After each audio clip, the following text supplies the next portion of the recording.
This poem is called West of Perth. I too have wanted to disappear, dissolve, a powdered mix in cold milk, chilled to set.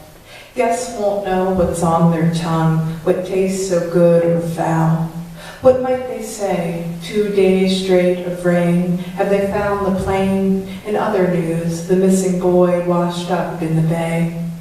To slip through thin ice, a trap door you're waiting for, where the ice you shoot never ends, headlong into the dark, brackish intercoastal waterway, so cold it ceases to smell like salt, so cold it cuts the skin.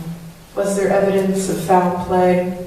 Because we think it easier to endure loss when there's someone to blame, to pin the heavy chain of pain on the nearest jackass, grief its own blindfold. We gather pitchforks, light torches. Some strange logic implies one soul for another, a barter.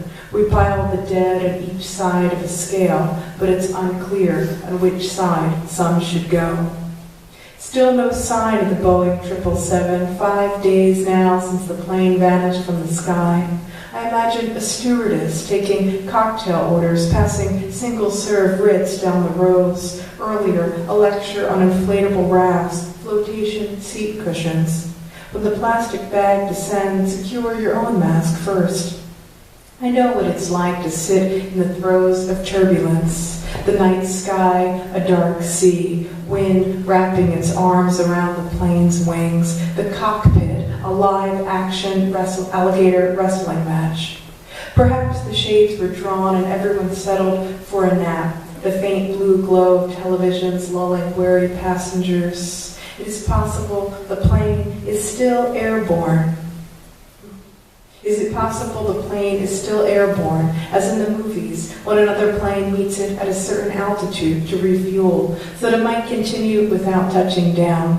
Perhaps it will land at LAX at noon, each passenger waiting by the baggage carousel, an infant howling for milk. Planes are like many things magical to me, flight itself a mystery, the right speed, and perhaps I too can lift off. Have felt my car do this on slick roads, been hypnotized by wiper blades. Imagine the car doors flying open to crest the Nissan Pathfinder in front of me, a slow ascent. But this is what we call a figment of the mind. Once, a Palestinian soldier I met at an ATM in Dharamshala asked if I was Israeli. Worse, I said, American, trying to be funny. He was handsome in his brown uniform with moss green eyes, thick lashes, a shaved head. I didn't think till his hands might be steel traps. He was a man waiting for money while a monk fumbled with his pin. I'm sure this happened. On the flight home from Delhi, I watched the seatback screen trace the flight's arc over continent and ocean. I never really thought the plane would go down.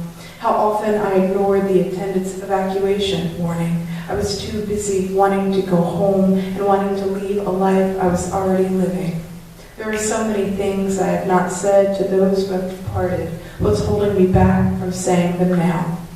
When the authorities said the plane had been diverted from Kuala Lumpur and Beijing, it gave people reason to believe someone had taken passengers and crew hostage, which is to say they believed their beloveds might talk their way out of ropes and guns and irrational demands, because we all know the ocean is an unreasonable negotiator.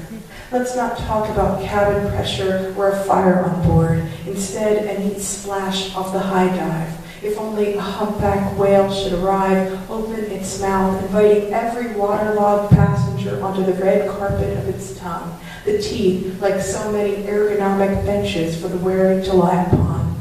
This wishful thinking at listless wit's end. Nowhere to place a roadside memorial, a garland of flowers on a buoy, a envelope note in a bottle tossed to sea. We say these messages will get to them when we're the ones standing on the shore, waiting for something, anything, to wash up.